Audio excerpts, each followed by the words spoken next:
छलफलमा भाग लिन अनुमति दिन्छु। समय 5 मिनेट। त्यसपछि माननीय छिरिङ डमरू लामा भोटे।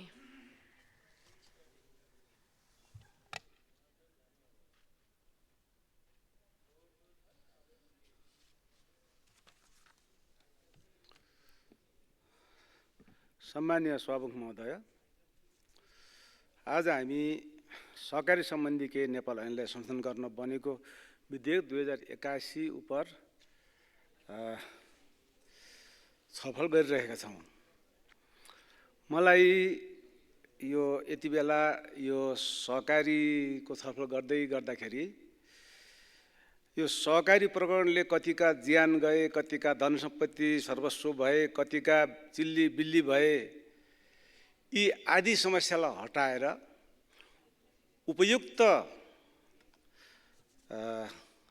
ऐन बनाउनलाई आएको यो विधेयक हो।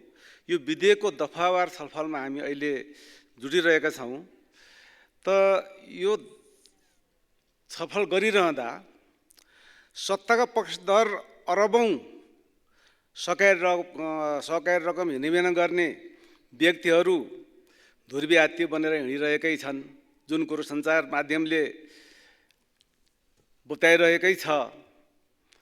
यो अहिलेसम्मको प्रक्रिया सत्ता पक्ष भएपछि 7 खत माफ हुने, त्यो माफ गर्न नमिल्ने खालको यो विधेयक बनाउनलाई व्यापक छलफल गर्नुपर्ने थियो। फेरि पनि जुन किसिमले आएको छलफल छ, यसमा अब आफ्नो राय थोरै व्यक्त गर्नुभन्दा अरू के नै गर्न सकिन्छ र? सहकारी पीडितहरूलाई न्याय दिन आइन्दा सहकारीबाट कुनै पनि नागरिकहरू प्रताडित हुन नपर्ने यो विधेयकले ल्याउनु पर्ने हो। समाजवाद उन्मुख लोकतान्त्रिक गणतन्त्र र जसको आधारमा सहकारीको सफल अभ्यास गर्नुपर्ने हो। तथापि यस विधेयकले अघि सारेका केही कुराहरू म दफावारको रूपमा भन्न चाहन्छु। दफा 2 उपदफा 11 खण्ड 17 क उपखण्ड 103 ग प्राधिकरण गठनको पछि च थप्ने र जसमा महिला, जनजाति, दलित तथा सीमान्तकृत समुदायलाई योग्यताको आधारमा समानुपातिक सहभागिताको व्यवस्था गर्ने थप्नु पर्नेछ। यो 364 दिन मेरो पार्टीको भोट हाल्ने दिन अर्को पार्टीको भने जस्तो यो सधैँ विधानले समानुपातिक सहभागिताको ग्यारेन्टी गर्ने भने रट्ने, यो कानुन बिना बनाउने बेलामा यो नाम निशान हराउने। म पटक यो कुरा दोहोरिरहेको छु। नत्र समानुपातिक सहभागिता हात्तीको देखाउने दाँत मात्रै हुने भएको छ। त यस अवस्थामा मैले थोरै टिप्पणी कतिपय अरू मान्यजहरूबाट आइसकेको कुरोलाई म दोहोऱ्याउन चाहन्न।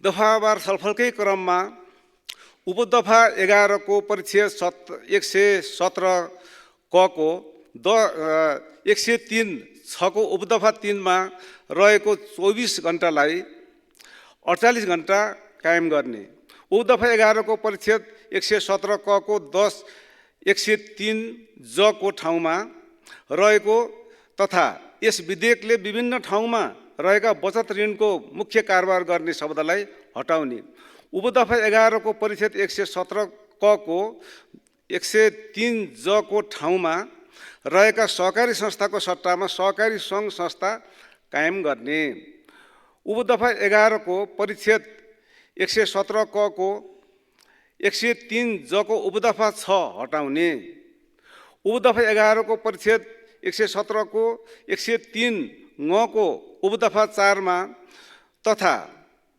यस विधेयकका विभिन्न ठाउँमा रहेका उपदफा 11 को परिच्छेद 17 बैंक तथा वित्तीय संस्था सम्बन्धी प्रचलित कानुन बमोजिम इजाजत प्राप्त क वर्गका कुनै वाणिज्य बैंक भन्ने शब्दको सट्टा राष्ट्रिय सहकारी बैंक भन्ने शब्द राख्ने, उपदफा 12 मा रहेको मूल ऐन दफा 104 को उपदफा 1 क हटाई देहाई बमोजिमको व्यवस्था गर्ने। 1 क उपदफा 1 मा जुनसुकै कुरा लेखिएको भए तापनि प्राधिकरणमा परेका उजुरीको आधारमा छानबिन गर्दा वा निरीक्षणको क्रममा सहकारी सङ्घ संस्थामा उपदफा 1 बमोजिम त्यसको सङ्घ संस्थालाई समस्याग्रस्त घोषणा गरी प्राधिकरणले कारबाही प्रक्रिया मान्य सदस्य समय सकियो, आफ्नो भनाइ छुट्याउनु। मैले सक्न लाग्यो। उपदफा 12 मूल ऐनको 108 पछि थपिएको दफा 108 क को उपदफा 1 मा रहेको 5 लाख रुपियाँसम्मको बचत शब्दपछि समस्याग्रस्त सहकारी सङ्घ संस्थाको चल अचल सम्पत्ति खोजबिन गरी राष्ट्रिय सहकारी प्राधिकरणको उक्त सम्पत्ति रोक्का गरी रोक्का राखेको सम्पत्तिलाई मूल्याङ्कनको आधारमा सहकारी सङ्घ संस्थाको कर्जा कायम गरी बचतकारलाई शब्द राख्ने। उपदफा 12 मूल ऐन 108 पछि थपिएको दफा 108 क को उपदफा 6 मा रहेको सहकारी संस्था वा दफा 105 बमोजिम व्यवस्थालाई समितिले भन्ने शब्दको सट्टा राष्ट्रिय सहकारी प्राधिकरणले भन्ने शब्द